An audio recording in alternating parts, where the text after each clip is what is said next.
અને હવે સમાચારો વિસ્તારથી। એક તરફ ધાનેરા નગરપાલિકા દ્વારા સ્વચ્છ ભારત અભિયાનના મોટા કાર્યક્રમો કરી લોકોને ધાનેરા સ્વચ્છ બનાવવાના બળદા ફૂંકવામાં આવી રહ્યા છે, તો બીજી તરફ ધાનેરા જૂના બસ સ્ટેન્ડ ગરીબોની રોજીરોટી છીનવીને સ્વર્ણિમ ગુજરાતના કળશવાળો બગીચો બનાવવામાં આવ્યો હતો। બગીચો આજે ફૂલોના બદલે દારૂની ખાલી બોટલોથી ઉભરાઈ રહ્યો છે, તો કેટલાક લોકો દ્વારા કળશને ફૂલોથી શણગારવાના બદલે દારૂની ખાલી બોટલોથી શણગાર્યો હતો। જોઈએ આ એક અહેવાલ કે ધાનેરા કેટલું સ્વચ્છ છે।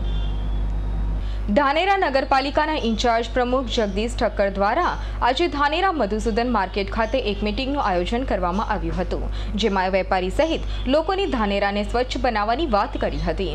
તો બીજી તરફ આજથી આશરે 5-7 વર્ષ પહેલા દબાણ હટાવી ગરીબોની રોજીરોટી છીનવી ધાનેરા જૂના બસ સ્ટેન્ડ પાસે ઘી ખેતીવાડી ઉત્પન્ન કરી બજાર સમિતિ ધાનેરા અને જનભાગીદારીથી લાખોના ખર્ચે સ્વર્ણિમ ગુજરાતના કળશવાળો બગીચો બનાવવામાં આવ્યો હતો।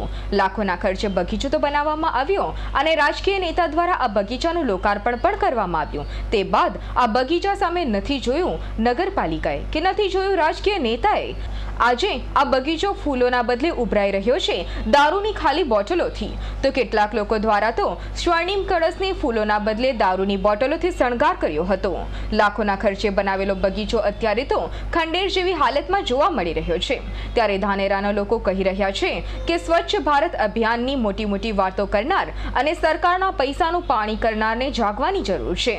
પોતાની સસ્તી પ્રસિદ્ધિ બંધ કરી ધાનેરાને સ્વચ્છ બનાવવાની જરૂર ઊભી થઈ છે। સુરેશ ગલચરનો રિપોર્ટ S9 ન્યૂઝ બનાસકાંઠા।